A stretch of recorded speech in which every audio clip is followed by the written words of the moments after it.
Red biotechnology, लाल जैव तकनीकी।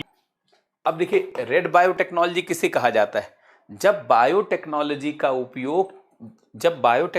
उपयोग मेडिकल पर्पस से किया जाता है, अर्थात जब चिकित्सीय उद्देश्य के लिए बायोटेक्नोलॉजी का प्रयोग किया जाता है, मेडिकल पर्पज के लिए बायोटेक्नोलॉजी का प्रयोग किया जाता है, तो उसे रेड बायोटेक्नोलॉजी कहा जाता है। जब बायोटेक्नोलॉजी का उपयोग चिकित्सीय उद्देश्य के लिए किया जाता है, मेडिकल पर्पस के लिए किया जाता है, तो उसे रेड बायोटेक्नोलॉजी कहा जाता है। अब इसी को आप देख लीजिए, एग्जाम्पल लिख लीजिए।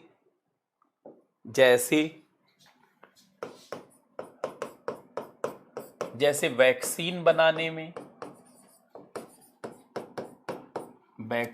बनाने में जैसे कोरोना का वैक्सीन बनाया गया, या मिशन इंद्रधनुष में जानते हैं जो टोटल अब 12 रोग शामिल किए गए, सबके लिए वैक्सीनेशन के प्रोग्राम बनाए गए। जैसे वैक्सीन मतलब टीका बनाने में, जैसे कोरोना का टीका या निमोनिया का टीका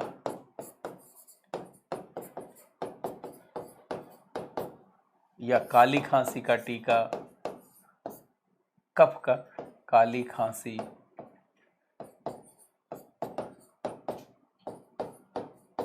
है कि नहीं, डीपीटी जो आप बोलते हैं। तो ऐसे बहुत सारा टीका बनाने में आदि, यहाँ टीका। इसके अलावा जानते हैं औषधि बनाने में, ड्रग्स बनाने में, औषधि बनाने में, अनेक रोगों और महामारियों को दूर करने में, अनेक रोगों एवं महामारियों को दूर करने में,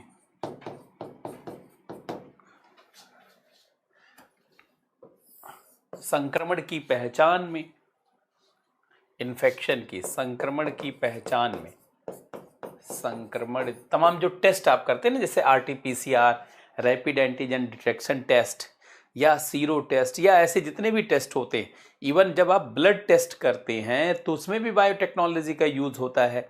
तमाम ऐसे ई कोलाई बैक्टीरिया का प्रयोग करके उसके इलेक्ट्रोलाइट का प्रयोग करते हैं, ताकि बहुत तेजी से जानते हैं ब्लड के कंपोजिशन को अलग अलग करके जाना जा सके। बिडाल टेस्ट किया जाता है, पैथोलॉजी में बहुत सारा कुछ किया जाता है, उसमें बायोटेक्नोलॉजी का यूज है संक्रमण की पहचान के लिए।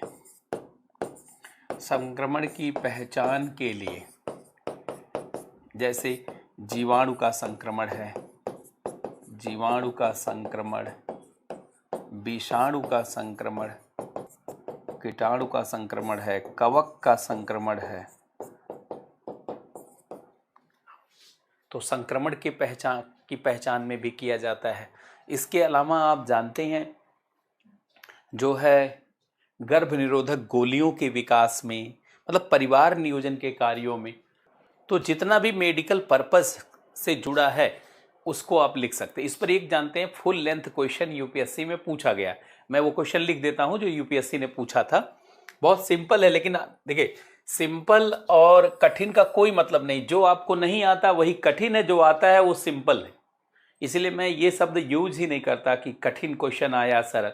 अरे जो आपको नहीं आता, आपकी बार यूपीएससी में आपने देखा सब लोग कह रहे हैं बहुत आसान आया, जिसको आ रहा था उसी को आसान लगा, जिसको नहीं आ रहा था वो उसके लिए अभी भी टफ था। वही इकोनॉमी के 8 के 8 क्वेश्चन जानते हैं जो आपकी बार यूपीएससी में पूछा गया, वो सीधे नोट से है। इवन जो मैंने बीपीएससी के लिए पढ़ाया है, अगर कोई वो सिर्फ पढ़ा होगा वो भी यूपीएससी का कर देगा क्वेश्चन। अगर पिछला नोट्स आपके पास है जो पटना में पढ़ाया या वैसे पढ़ाया गया, तो कोई क्वेश्चन टफ नहीं आता। हाँ, लेकिन जिसने नहीं किया है तो वो कहेगा कि टफ हो गया। इसीलिए जानते हैं सीखना है सारी चीज। तो देखिए पूछा गया था व्हाट इज रेड बायोटेक्नोलॉजी, लाल जैव तकनीकी क्या है, यही सवाल तो यूपीएससी का है। लाल जैव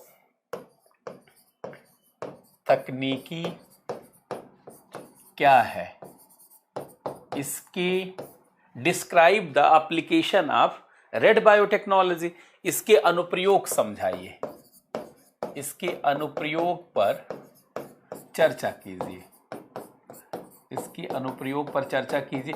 यही क्वेश्चन देखिए यूपीएससी ने पूछा है।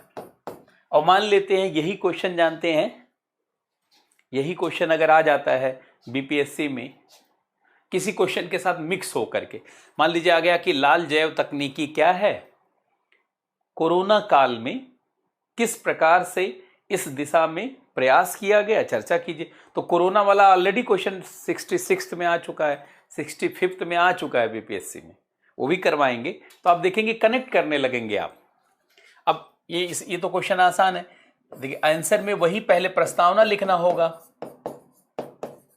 और प्रस्तावना में दो चीज यहां पे, एक तो लाल जैव तकनीकी क्या है और इसका अनुप्रयोग। प्रस्तावना में हमेशा क्रक्स लिखा जाता है, जितनी लाइन में प्रश्न होता है उतनी लाइन का मूल बिंदु प्रस्तावना में डाला जाता है। अब देखिए इस क्वेश्चन की शुरुआत कैसे करना पड़ेगा, पहले तो लाल जैव तकनीकी क्या है इसकी परिभाषा देना पड़ेगा कि जब बायोटेक्नोलॉजी का मेडिकल पर्पस के लिए उपयोग किया जाता है, सामान्यतः उसे रेड बायोटेक्नोलॉजी कहा जाता है, और यह चिकित्सा क्षेत्र में अनेक प्रकार की संभावनाओं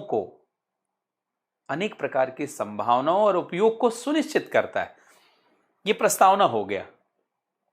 अब आ जाइए कि जानते हैं उसके डिस्क्राइब करिए एक एक उपयोग को, और फिर निष्कर्ष पे आ जाइए। निष्कर्ष वर्तमान में रेड बायोटेक्नोलॉजी की क्या स्थिति है और भविष्य में क्या बदलाव ला सकती। मतलब निष्कर्ष हमेशा वर्तमान की उपलब्धि और भविष्य में उसका क्या प्रभाव होगा, इसको ध्यान में रख करके निष्कर्ष लिखा जाता है। तो वर्तमान में कोरोना काल में, इतनी बड़ी महामारी के काल में बायोटेक्नोलॉजी ने बचाया है आपको। जिस देश में बायोटेक्नोलॉजी का विकास नहीं, जरा उससे पूछिए। दक्षिणी कोरिया, उत्तरी कोरिया में अभी भी समस्या चल रही है। तंजानिया में, अंगोला में जानते कोरोना फैला हुआ है। या भारत की तुलना में चीन के वैज्ञानिकों का, और वहाँ बायोटेक्नोलॉजी का विकास नहीं था, तो चीन में इस समय 0 कोविड पॉलिसी चल रही है। चीन की ग्रोथ रेट आप देख रहे होंगे कि 1-2% के आसपास आ गई, क्योंकि लॉकडाउन लगा हुआ है इस समय चीन में, अभी भी लॉकडाउन नहीं हट रहा है। तो ये भारत की बायोटेक्नोलॉजी के क्षेत्र में प्रगति है तभी तो। अब ये क्वेश्चन यूपीएससी ने पूछा तो कितना सटीक सवाल पूछा इस बार कि भारत को बायोटेक्नोलॉजी के क्षेत्र में अवसरों की भूमि माना जा रहा, बड़े अवसर की भूमि। तो बायोटेक्नोलॉजी की अपॉर्चुनिटी को तो हम लोगों ने यूटिलाइज किया ड्यूरिंग कोरोना, और पूरी दुनिया में उसको जानते फैलाया भी। तो यहां पे प्रस्तावना, मेन बॉडी में यही यूटिलाइजेशन पॉइंट वाइज लिखना है। मेन बॉडी में क्या है, इसका एप्लीकेशन बताना है, पॉइंट एप्लीकेशन। और फिर जानते हैं कंक्लूजन, निष्कर्ष बताना है।